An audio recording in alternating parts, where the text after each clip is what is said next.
Liberty Tamil நேயர்களுக்கு வணக்கம். இன்றைய நேர்காணலில் நாம் சந்திக்க இருப்பவர் விடுதலை சிறுத்தைகள் கட்சியின் மாநில துணை பொதுச் செயலாளரும் நாகை சட்டமன்ற உறுப்பினருமான திரு ஆலூர் சானஸ் அவர்கள். வணக்கம்.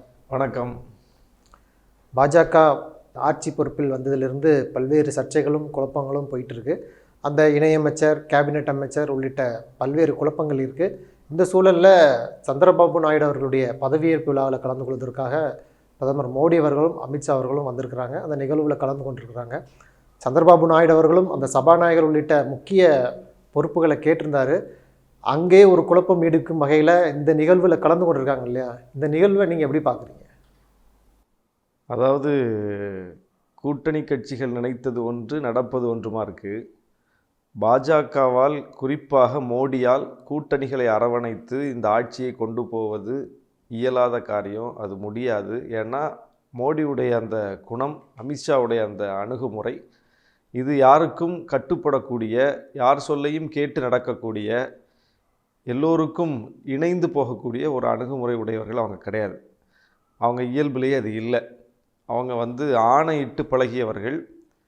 தங்களுடைய ஆணைக்கு ஏற்க மறுப்பவர்களை இல்லாமல் ஆக்குபவர்கள்.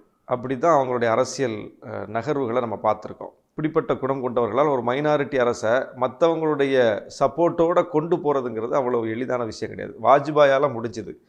அவர் திமுக உள்ளிட்ட நேர்முரண் கருத்து கொண்ட கட்சிகளோட கூட பயணிக்க முடிஞ்சுது. ஒரு குறைந்தபட்ச செயல் திட்டத்துக்கு ஒத்துக்கிட்டார். அவர் ஆட்சி காலத்தில் பொது சிவில் சட்டத்தையோ, காஷ்மீர் 370 பிரிவு நீக்கத்தையோ, ராமர் கோயில் பிரச்சனையை எதையுமே பிஜேபி எழுப்பலை. அவங்க கொள்கையிலிருந்து இறங்கி வந்தாங்க. திமுக போன்ற கட்சிகள் தங்கள் கொள்கையில் உறுதியாக இருந்தாங்க. ஒரு காமன் மினிமம் ப்ரோக்ராமில் சைன் பண்ணிவிட்டு அந்த ஆட்சியை 5 ஆண்டுகள் நிறைவு பண்ணாங்க. இது மாதிரி மோடியால் முடியாதுன்னு முதல் நாள்லேயே சொன்னோம். இன்றைக்கி அது நடந்துகிட்டு இருக்கு. அப்பவும் எல்லாம் சந்திரபாபு நாயுடு ஆழ்ந்த அனுபவம் உள்ளவர், நிதிஷ்குமார் ஆழ்ந்த அனுபவம் உள்ளவர், மோடியை விட அரசியலில் கரை கண்டவர்கள். அவங்க அவ்வளோ எளிதில் ஒத்துக்க மாட்டாங்க எதுக்கும் அப்படிங்கிறது ஒரு பொது பார்வையாக இருக்குது. ஆனாலும் அந்த ஆழ்ந்த அனுபவம் உள்ளவர்களையும் தூக்கி சாப்பிடக்கூடிய ஒரு அணுகுமுறை உள்ளவர்கள் தான் மோடி. எந்த எல்லைக்கும் போவாங்க அப்படின்னு நம்ம சொன்னோம். இந்த பதவியேற்பு விழாலேயே அது தெரிஞ்சு போச்சு. அவங்க கேட்ட எதையுமே கொடுக்கல. சின்ன சின்ன கட்சிகளை கூட அங்கீகரித்து கூட்டணியில் சேர்த்து அவங்களுக்கெல்லாம் பதவி கொடுத்துருக்கிறார் மோடி. இப்போ குமாரசாமிக்கு கொடுத்துருக்கிறார். குமாரசாமி 2 MP தான் வச்சுருக்கிறாரு. அதேமாதிரி ராம்விலாஸ் பாஸ்வான் கட்சிக்கு கொடுத்துருக்கிறார், மாஞ்சி கொடுத்துருக்காரு. இப்படி நிறைய கட்சிகளை அக்காமடேட் பண்ணியிருக்காரு. ராம்தாஸ் அத்வாலை கொடுத்துருக்கார். அது ஏற்கனவே கொடுத்தார். அதாவது பெரும்பான்மை ஆட்சி இருக்கும்போது கூட ராம்தாஸ் அத்வாலை போன்றவர்களுக்கெல்லாம் அவர் மினிஸ்ட்ரியில் இடம் கொடுத்துருந்தார். 2014 கொடுத்துருந்தார், 19 கொடுத்துருந்தார். அப்போ யாருடைய ஆதரவுமே அவங்களுக்கு தேவையில்லை. ஆதரவு இல்லாத நேரத்துலையும் கொடுத்துருந்தார். ஆனால் இப்போ எல்லாருடைய ஆதரவும் அவருக்கு தேவை. அப்போ நிறைய எண்ணிக்கை உள்ள கட்சிகளுக்கு தான் அவர் இன்னும் இறங்கி போயிருக்கணும். ஆனால் போகலை.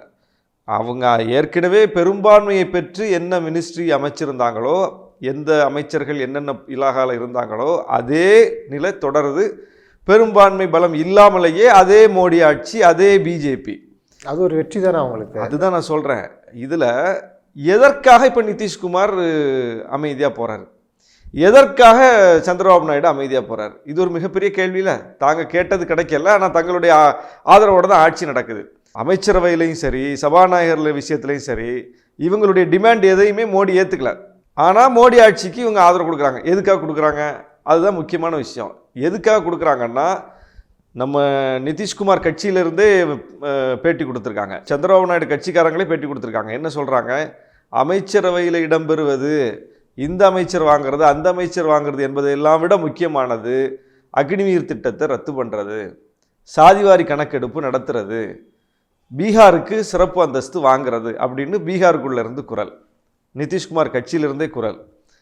ஆந்திராவுக்கு சிறப்பு அந்தஸ்து வாங்கிறது, அமராவதியை தலைநகராக்கி அதற்கு கூடுதல் நிதியை செலவழித்து ஆந்திராவுக்கான ஒரு உருப்படியான தலைநகரை உருவாக்குறது, கட்டமைக்கிறது, இப்படின்னு அவங்க ஆந்திராவுக்கு சிறப்பு நிதி வாங்கிறது அப்படின்னு அவங்க ஒரு முக்கியமான கோரிக்கையை முன்வைக்கிறாங்க. இப்போது இந்த 2ஐயும் பிஜேபி செய்யுமா? அமைச்சரவையில் இடம் கொடுக்கறது ஒரு விஷயமே கிடையாது. அதையே கொடுக்காத பிஜேபி தங்களுடைய கொள்கைக்கு நேர்முரணான மாநில அந்தஸ்து, தங்களுடைய கொள்கைக்கு நேர்முரணான மாநிலங்களுக்கான சிறப்பு நிதி, தங்களுடைய கொள்கைக்கு நேர்முரணான சாதிவாரி கணக்கெடுப்பு, இதையெல்லாம் செஞ்சு கொடுப்பாங்களா? அவங்க கொண்டு வந்த அக்னிவீர் திட்டம் அதை ரத்து பண்ணுவாங்களா? இப்போ இதை செஞ்சு கொடுக்கல அப்படின்னா என்ன நடக்கும்? அதுதான் இனி நடக்க போகிற அரசியல் காட்சிகள். இப்போ பிஜேபி வந்து ஒரு 10 சீட்டு தான் அவங்களுக்கு தேவைப்படுது, எங்கேயோ கிடக்குது இந்தியா கூட்டணி 200 சீட்டுக்கு உள்ளே தான் கிடக்குது அப்படிங்கிற நிலைமை இன்னைக்கு இல்லை. பாருங்கள், நாளுக்கு நாள் காங்கிரஸில் வந்து சுயேட்சை எம்பிக்கள் வந்து சேர்ந்துக்கிட்டு இருக்காங்க, காங்கிரஸுக்கு ஆதரவு கொடுத்துட்டு இருந்தாங்க. 99 இருந்தது, இப்போ 102 மாறிடுச்சு. இந்தியா கூட்டணி 237 எண்ணிக்கை வந்திருக்கு. இன்னும் 3 வந்தால் பிஜேபிக்கு ஈக்குவலாக வந்துடும். அப்போது இந்த இடத்துல சந்திரபாபு நாயுடும் நிதிஷும் எடுக்க போகிற முடிவு எதிர்காலத்தில் என்னவாக இருந்தால் என்ன நடக்கும் அப்படிங்கிறத இப்போவே தெரிய ஆரம்பிச்சிருச்சு. ஒரு பூங்கத்தை கூட வந்து வாங்கிட்டு வந்து கொடுக்க மாட்டுறாங்க சந்திரபாபு நாயுடுக்கு. ஒரே ஒரு பூங்கத்தை வாங்கிட்டு வந்து எல்லாரும் அதை பங்கு போட்டு போஸ்ட் கொடுத்துட்ருக்காங்க. அவர் முதலமைச்சர் ஆக போகிறாரு, ஒரு புத்தகத்தை வாங்கிட்டு வந்திருக்கலாம், ஒரு சால்வை வாங்கிட்டு வந்திருக்கலாம், ஆளுக்கு ஒரு பூங்கத்தை வாங்கிட்டு வந்திருக்கலாம். ஒரு பூங்கத்தை வாங்கிட்டு வந்து அமித்ஷா கொடுக்குறாரு, அதையே அடுத்தது பிஜேபி தலைவர்கள் வரிசையாக வாங்கி கொடுக்குறாங்க. அப்போ அவமானப்படுத்துகிறாங்க.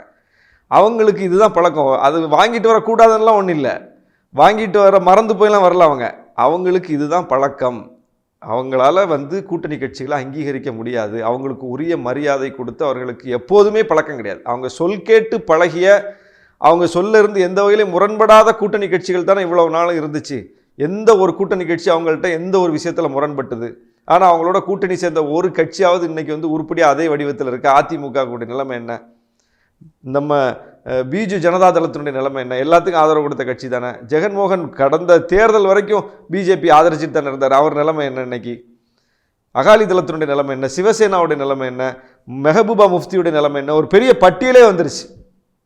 மோடி பாஜகவோடு அணி சேர்ந்த கட்சிகளுடைய நிலைமை என்ன? வாஜ்பாய் பாஜகவோடு அணி சேர்ந்த கட்சிகள் இருக்காங்க, அவங்கெல்லாம் அதே வடிவத்தில் இன்னைக்கு அரசியல் நடத்திட்டு தான் இருக்காங்க. இப்போ திமுகவுக்கு என்ன அழிவு வந்துருச்சு? ஒன்றும் இல்லை, இன்னும் பெரிய வடிவம் எடுத்துல நிற்கிறாங்க. அதனால இந்த மோடி பாஜகவோடு அணி சேர்ந்த ஒரு கட்சிகள் கூட அதே வடிவத்தில் இல்லை. ராம்விலாஸ் பாஸ்வான் கட்சியில் கூட பிளவு வந்துருச்சு. எல்லாத்தையும் பார்க்குறோம். அப்போ இந்தியா முழுவதும் அவங்களோட அணி சேர்ந்த கட்சிகள் எல்லாம் மிகப்பெரிய சரிவை சந்தித்திருக்கிறார்கள். அது வேற யாராலையும் அந்த பிரச்சனை அவங்களுக்கு வரல, பிஜேபியால் தான் வந்துச்சு. பிஜேபியால் தான் அந்த சரிவையும் பின்னடைவையும் அவங்க சந்திச்சாங்க. அதிமுக எந்த கட்சியால் சரிவை சந்திச்சிச்சு? இப்போ நவீன் பட்நாயக்கு இந்த நிலைமை வந்ததுக்கு யார் காரணம்? அப்போ கூட்டணி கட்சிகளை சிதைப்பது, அழிப்பது என்பதை ஒரு கொள்கையாக கொண்டிருக்கிற மோடியால், அமித்ஷாவால் கூட்டணி கட்சிகளை எப்படி அங்கீகரிக்க முடியும்? அவங்க கேட்குறத எப்படி செஞ்சு கொடுக்க முடியும்? இப்போ நிர்மலா சீதாராமன் நிதியமைச்சர் ஆன உடனே அவர் போட்ட கையெழுத்து என்ன? மாநிலங்களுக்கு நிதியை விடுவிச்சு ஒரு உத்தரவு போட்டாங்க. என்னென்ன நிதி வந்திருக்கு, யார் யாருக்கு எவ்வளோ வந்திருக்கு? தமிழ்நாட்டுக்கு கேட்டது வந்திருக்கா? உரியது வந்திருக்கா? ஆந்திராவுக்கு கேட்டது வந்திருக்கா? உரியது வந்திருக்கா? அப்போ ஆந்திரா பதவியேற்பு, சந்திரபாபு நாயுடு பதவியேற்புக்கு மோடி போகிறாரு. மோடி போகிறதுக்கு முன்னாடியே ஒரு பெரிய ஆப்பை அடிச்சுட்டு தான் போகிறாங்க. அவர் அங்கே மிகப்பெரிய அளவுக்கு வாக்குறுதிகளை கொடுத்து தேர்தலை சந்தித்து வெற்றி பெற்று இந்த வாக்குறுதிகள்லாம் நிறைவேற்றப்படுங்கிற நம்பிக்கையோட மக்கள் வந்து அவரை அரியணையில் கொண்டு அமர வச்சுருக்காங்க. அவர் ஒரு தலைநகரையே கட்டமைக்க வேண்டிய நெருக்கடியில் இருக்கார். அதில் உறுதியாகவும் இருக்கார். பதவியேற்க முன்னாடி அவர் சொல்லிட்டு போகிற மிக முக்கியமான ஸ்டேட்மெண்ட்டே அமராவதி தலைநகர். 3 தலைநகர் கிடையாது, அமராவதி தான் தலைநகர், அதை நாங்கள் கட்டமைக்க போகிறோம்னு இப்போ அங்கே வேலையெல்லாம் ஆரம்பிச்சிட்டாங்க. நிதி யார் கொடுப்பா? எங்கிருந்து வரும்? மோடி கமிட் பண்ணியிருக்காரா தருவேன்னு? நிர்மலா சீதாராமன் எதுவும் இசைவு தெரிவிச்சிருக்காங்களா? அதுக்கு இல்லை. இப்படி ஒரு சூழலை பார்க்கணும். அப்போ அவர் கொடுத்த வாக்குறுதிகள் இனி இருக்குது. இப்போ தமிழ்நாட்டில் திமுக கூட்டணி கொடுத்த வாக்குறுதி ஒவ்வொன்றையா நிறைவேற்றுறதுக்கு எவ்வளோ சிரமப்பட்டுக்கிட்டு இருக்கோம். முதலமைச்சர் எவ்வளவு சிரமப்பட்டு ஒவ்வொரு வாக்குறுதியாக நிறைவேற்றிட்டு இருக்காரு. ஒன்றிய அரசினுடைய எந்த துணையும் கிடையாது. மெட்ரோ ரயிலுக்கு வந்து ஒன்றிய அரசினுடைய பணம் வரல, ஆனாலும் வேலை நடந்துக்கிட்டு இருக்கு தமிழ்நாட்டில். அதே மாதிரி ஒவ்வொரு திட்டத்துக்கும் பேரிடர் நிவாரண நிதி வரல, ஆனாலும் பேரிடர் நிவாரண நிதியை கொண்டு மக்கள்கிட்ட கொடுத்தாச்சு, கொண்டு சேர்த்தாச்சு. மாநில அரசே செஞ்சுக்கிட்டு இருக்கு. அதே மாதிரி வந்து மகளிருக்கு 1000 மாதம் அந்த திட்டத்தை எப்படி செயல்படுத்துறீங்களா பார்ப்போம், இதெல்லாம் நடைமுறை சாத்தியமே கிடையாதுன்னு அதற்கு இடையூறு தான் செய்து கொண்டிருந்தது ஒன்றிய அரசு. அதை ஏளனம் தான் பேசிக்கிட்டு இருந்தாங்க. அதை தாண்டி இந்த அரசு இன்னைக்கு வெற்றிகரமாக செயல்படுத்தி கிட்டத்தட்ட 1.25 கோடி பேருக்கு வந்து அது இன்னைக்கு போயிட்டு இருக்குது. அந்த அளவுக்கு மிகப்பெரிய ஒரு திட்டமாக அது மாறி இருக்கு. இதெல்லாம் ஒன்றிய அரசினுடைய பங்கு இல்லாமலேயே ஒரு மாநில அரசு தேவையற்ற செலவினங்களை குறைத்து வருவாயை பெருக்கி ஒரு நிதி மேனேஜ்மெண்ட், ஃபினான்ஸ் மேனேஜ்மெண்ட்டை மிக சிறப்பாக கையாண்டு இந்த திட்டங்களை நிறைவேற்றிக்கிட்டு இருக்கு. இன்னும் கொடுத்த வாக்குறுதிகள் நிறைய நிறைவேற்றுவதற்கு பெரிய தடையாக இந்த நிதிச்சுமை தான் அமைந்திருக்குது. கடனும் வாங்கிக்கிட்டு இருக்கோம். இவ்வளோ பெரிய நெருக்கடியில் தான் இதெல்லாம் செஞ்சுக்கிட்டு இருக்கோம். நம்ம ஒரு எதிர்நிலையில் இருக்கிறோம், அதனால சவாலாக எடுத்து செஞ்சுக்கிட்டு இருக்கோம். நம்மளுக்கும் பிஜேபிக்கும் வந்து உறவில்லை, அதனால நம்ம சவாலை எடுத்து பண்ணிகிட்டு இருக்கோம். ஆனால் சந்திரபாபு நாயுடு ஏன் இந்த சவாலை சந்திக்கணும்? அவர் தான் ஆதரவில் கொடுத்துட்டாரு. நம்ம ஆதரவு கொடுக்கல, நமக்கும் அவங்களுக்கும் கூட்டணி இல்லை, நம்ம இந்த சவாலை சந்திக்கிறோம். தமிழ்நாடு அரசு இந்த சவாலை சந்திக்குது, நீதிமன்றத்தில் போய் வழக்கு போட்டிருக்குது. ஒன்றிய அரசோட நம்ம வந்து போராடியாவது அந்த நிதியை பெறுறதற்கான ஒரு லைனை எடுத்திருக்கோம். இது ஆதரவு கொடுக்காத, கூட்டணி இல்லாத ஒரு நிலைமை. ஆதரவு கொடுத்துட்டே இந்த நிலைமையை சந்திக்கணும் சந்திரபாபு நாயுடு. இதுக்கு ஆதரவு கொடுத்துருக்காரு, இதுக்காக தூக்கி சுமக்கிறாரு. இப்போ அவருக்கு பிஜேபியோடைய ஆதரவே அவருக்கு தேவை கிடையாது. ஏன்னா அவர் மெஜாரிட்டியோட இருக்கார். மெஜாரிட்டியோட பெரும்பான்மை பலத்தோடு இருக்கக்கூடிய ஒருவர் எதுக்கு வந்து ஆதரவையும் கொடுத்துக்கிட்டு எந்த ஒரு பயனை அறுவடை செய்யாமல் இருக்கணும்? அந்த இடத்துல அவர் தொடர்ந்து அப்படி இருப்பாரா? இருக்க முடியுமா? அவருக்கு என்ன தேவை வந்துச்சு? அங்கே தான் நம்ம சொல்கிறோம், இது நீடிக்காது. அவங்க பிஜேபி வந்து மாநிலங்களை அங்கீகரிக்கவும் மாட்டாங்க, மாநிலங்களுக்கான சிறப்பு நிதியை கொடுக்கவும் மாட்டாங்க, இந்த சிறப்பு அந்தஸ்தெல்லாம் கொடுக்கவும் மாட்டாங்க, சாதிவாரி கணக்கெடுப்பு நடத்தவும் மாட்டாங்க. இதெல்லாம் நடக்க போகிறது கிடையாது. சுப்பிரமணிய சாமி அதுதான் சொல்கிறாரு, விரைவில் பாஜக ஆட்சி முடிவுக்கு வரும்னு அவர் சொல்கிறாரு. இப்போ இந்தியா கூட்டணி கட்சி தலைவர்கள் திரிணாமுல், சிவசேனா எல்லாருமே அந்த வார்த்தையை தான் சொல்கிறாங்க. ஆனால் சந்திரபாபு நாயுடு அவர்களுக்கும் நிதிஷ் அவர்களுக்கும் எந்த நம்பிக்கையில் இந்தியா கூட்டணி வருவாங்கன்னு நினைக்கிறீங்க? அவங்க ஆழ்ந்த அமைதியாக இருக்காங்களே, அதுதான் இன்னைக்கு பெரிய கேள்வியாக இருக்குது. அவங்க ரியாக்ட் பண்ணலை, அமைதியாக இருக்காங்க, எதுக்கோ காத்துக்கிட்டு இருக்காங்க. அவங்க வந்து அரசியல் தெரியாதவங்க இல்லை, அரசியலில் வந்து கத்துக்குட்டி இல்லை. அவங்க ஆழ்ந்த அரசியல் அனுபவம் கொண்டவர்கள், மோடியை விடவும் சீனியர்ஸ். மிகப்பெரிய அளவுக்கு பல அரசுகளை வழிநடத்தியவர்கள், அதில் துணையாக இருந்தவங்க, வாஜ்பாய் அமைச்சரவையில் இடம்பெற்றிருந்தவங்க. அவங்களுக்கு வந்து யாரும் சொல்லிக் கொடுக்க வேண்டியதில்லை. மோடிக்கு வேணால் வந்து இதெல்லாம் புதுசாக இருக்கலாம், இந்த கூட்டணி இந்த விஷயங்கள்லாம். ஆனால் சந்திரபாபு நாயுடுக்கு புதுசு கிடையாது கூட்டணியை டீல் பண்ணுறது. நிதிஷ்குமாருக்கு புதுசு கிடையாது, அதுவும் வருஷத்துக்கு ஒரு கூட்டணியை டீல் பண்ணக்கூடியவர் நிதிஷ்குமார். அதனால மோடிக்கு தான் இது புதுசு. இந்த கூட்டணியெல்லாம் சேர்த்துக்கிட்டு ஒரு ஆட்சியை கொண்டு போகிறது மோடிக்கு தான் புதுசு. அவர் முதலமைச்சராக இருந்த போதும் அவர் பெரும்பான்மை பெற்று அவர் சொல்கிறத கேட்கக்கூடியவர்களோட தான் அவர் பயணித்தார். பிரதமராகவும் 2 முறை பெரும்பான்மை பெற்று அவர் கட்டளைக்கு ஏற்ப நடக்கக்கூடியவர்களோட தான் அவர் பயணித்தார். கட்சியிலேயே எல்லாரையும் காலி பண்ணிட்டார். கட்சியிலேயே அவற்றை முரண்படக்கூடிய, அவருக்கு மாற்று கருத்து சொல்லக்கூடிய எல்லாரையும் காலி பண்ணார். கூட்டணியில் மாற்று கருத்து சொல்லாதவங்களே காலி பண்ணார். கூட்டணியில் எல்லா கட்சிகளையும் காலி பண்ணார்.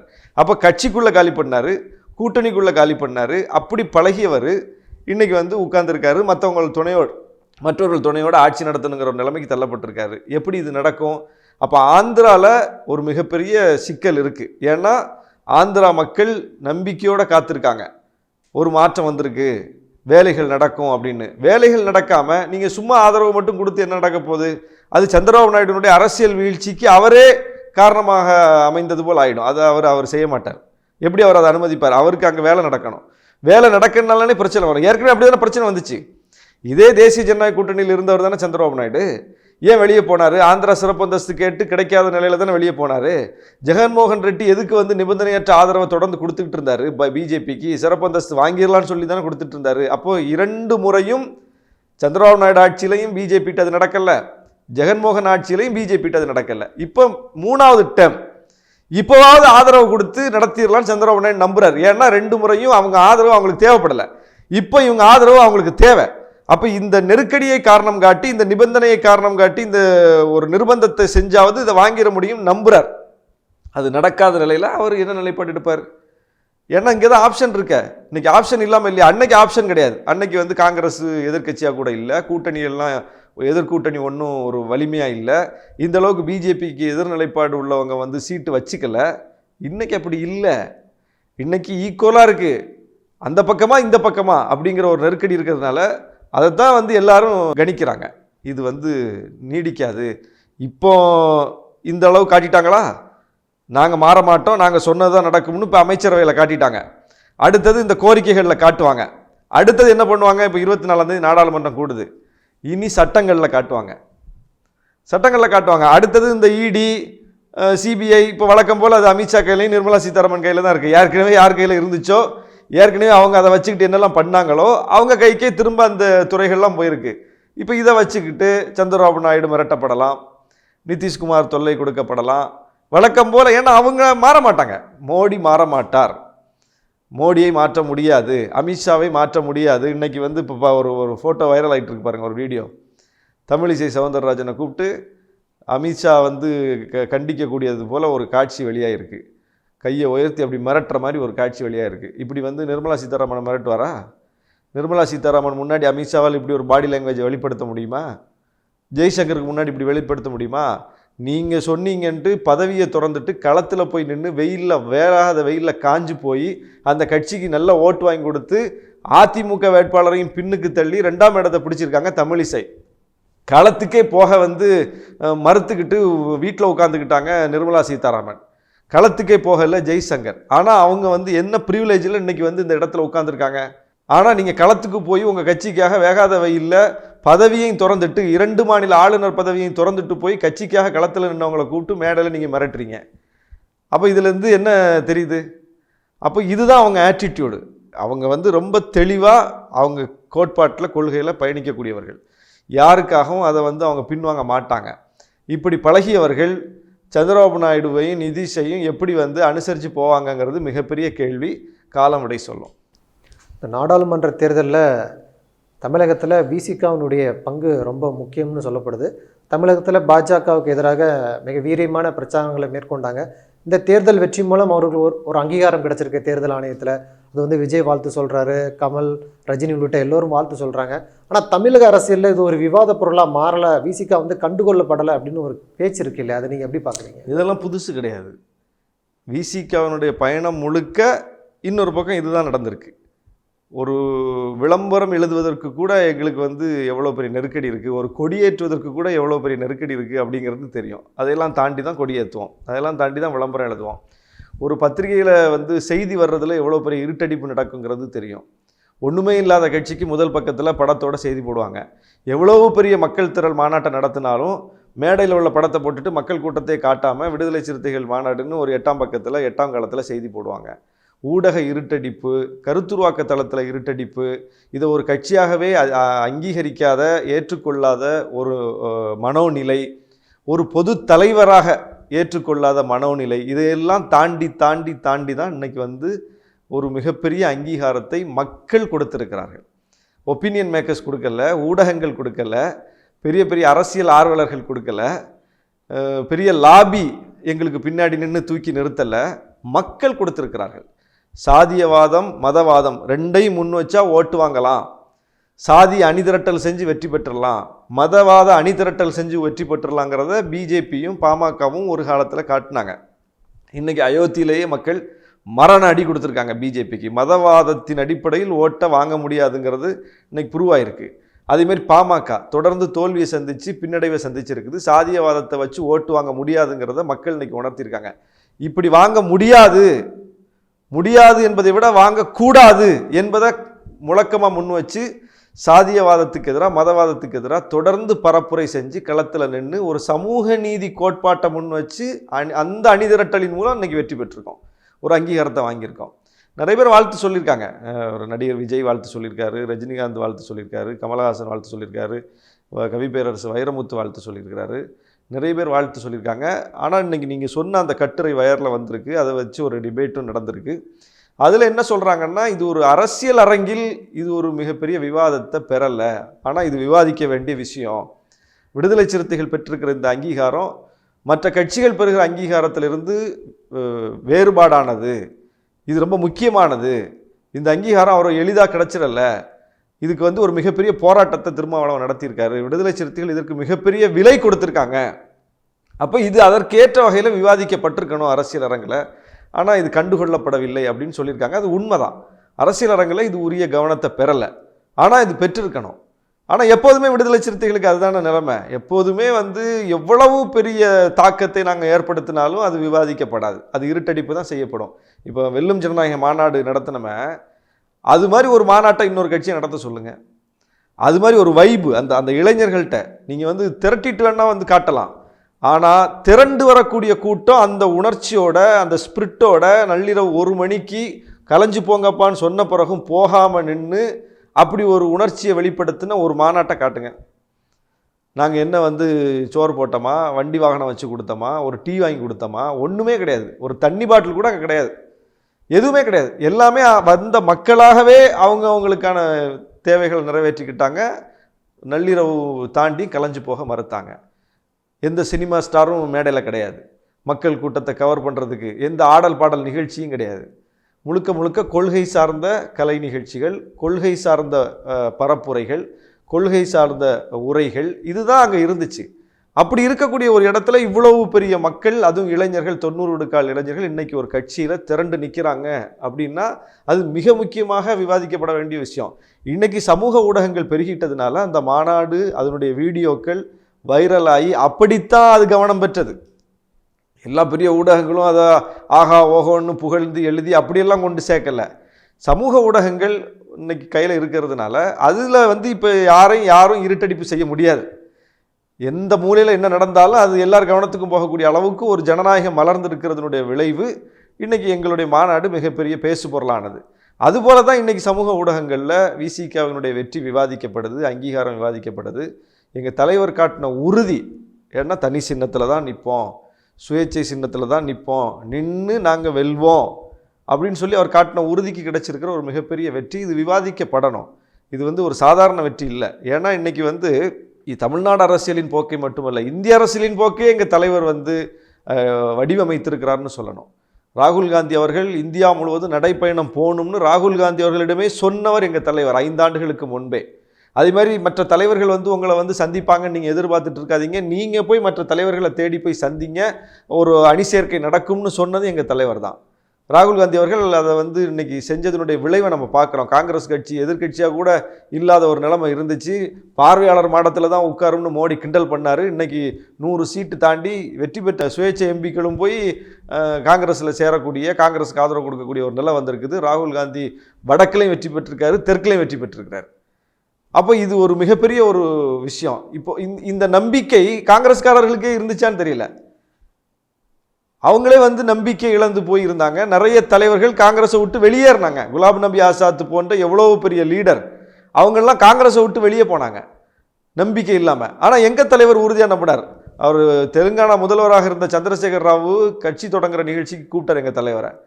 காங்கிரஸ் இல்லாமல் ஒரு அணி அமைக்கணும்னு அவர் முயற்சி பண்ணார். அந்த கட்சி தொடங்கின நிகழ்ச்சியிலே அகில இந்திய கட்சி அவர் கட்சியை விரிவுபடுத்தினார். அந்த மேடையிலே எங்கள் தலைவர் சொன்னார், காங்கிரஸையும் உள்ளடக்கித்தான் நீங்கள் அணி அமைக்கணும், காங்கிரஸ் அணியில் தான் நீங்கள் இடம்பெறணும், அதுதான் உங்களுக்கு வெற்றியை தரும்னு சொல்லிட்டு வந்தார். அப்போ 3வது அணி அமைக்க முயன்றவர்கள்ட்ட கூட எங்கள் தலைவர் என்ன சொன்னார்னா காங்கிரஸையும் இணைச்சி தான் பேசினார்.